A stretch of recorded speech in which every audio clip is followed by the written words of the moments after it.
김장배추 결구되기 전에 청벌레와 진딧물 마지막 예방약을 해야 됩니다. 30여 년간 한국춘란과 화초들을 키우고 텃밭을 가꾸면서 얻은 여러가지 경험들을 공유하려고 만든 채널입니다. 김장배추를 심고 30일 정도 되면 결구가 시작되는데요. 이때 작물보호제를 마지막으로 한번 해주세요. 나방류 애벌레나 진딧물이 결구가 진행된 배추 속에 있으면 나중에는 약을 쳐도 방제가 안 되니까 이 시기에 방제약을 한번 하시면 좋아요.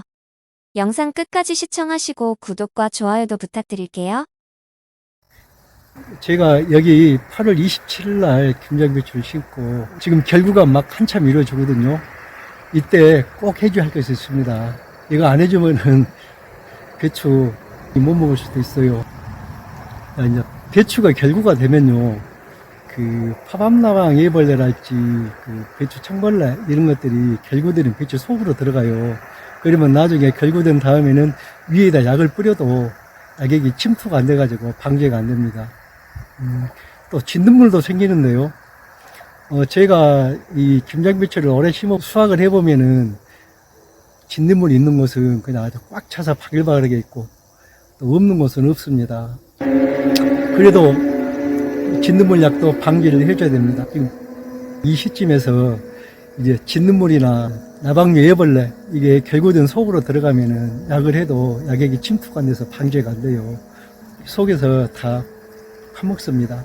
그러니까 이 결구되는 이 시점에서 꼭 한번 약은 해주셔야 막 벌레가 속에서 파먹지 못하고 결구됨으로써 또 다시 알을 낳아도 이제 속으로 못 들어가죠. 근데 제가 배추를 심어 보면요, 일단 결구가 시작되면은 나방류 애들도 이 알을 안 낳더라고요. 속잎을 먹고 살아야 되는데 속잎을 못 먹어서 아마 알을 안 낳는 것 같아요. 배추가 한참 결구가 되는데요.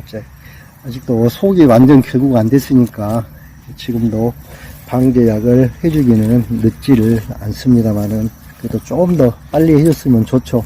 저는 30일째 해줬습니다. 이 정도 결구가 된 것들은 방제약에도 속으로 좀 많이 안 들어가니까 잘 안 돼요. 우리 배추가 결구될 때 이 정도 돼도 괜찮거든요. 이 정도 때도 미리 방제약을 한번 해주시고 이때 한번 마지막으로 해주면은 더 이상 배추는 이제 그 벌레 약은 해줄 필요가 없어요. 나방류 애벌레들도요, 배추가 어렸을 때 생장점에 알을 까지 배추가 커버리면은 생장점에 알을 못 가니까 그때는 알을 안 낳거든요. 이런 것들이 벌레가 먹어가지고 생장점을 갉아먹어버리는 것들입니다.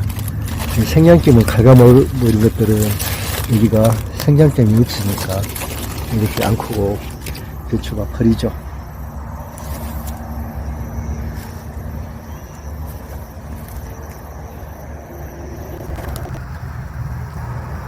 금년에는 배추를 키우기가 참 좋네요. 작년에는 굉장히 가물었죠. 가물어서 물주기가 겁나게 급급했었는데요. 금년에는 비가 계속 적당히 좀 내려줘요. 오늘도 보니까 비가 약간 지금 내리려고 하고 있거든요. 배추 모종을 심고 처음에는 비가 너무 많이 와가지고 좀 일찍 심었거든요. 비가 너무 많이 와가지고 물이 안 빠져서 물음병 오고 걱정을 많이 했거든요. 근데 이제 배추 원인도 커가니까 또 비도 적당히 오고 아주 배추 키우기가 아주 좋습니다. 우리 텃밭 농부님들은 사실 텃밭에 배추나 무를 키우다 보면은 물 때문에 참 고생을 많이 하는데요. 배추와 무는 물이 키우잖아요. 물 줘야 잘 큽니다. 가물면은 잘 크지도 않고 또 칼슘 흡수도 잘 안 되니까 잎끝이 타서 티번 현상도 오고 그러는데 금년에는 텃밭에서 배추 키우기가 참 좋은 그런 날씨입니다. 이번 영상 도움이 되셨어요? 구독과 좋아요 부탁드릴게요. 끝까지 시청해주셔서 감사합니다.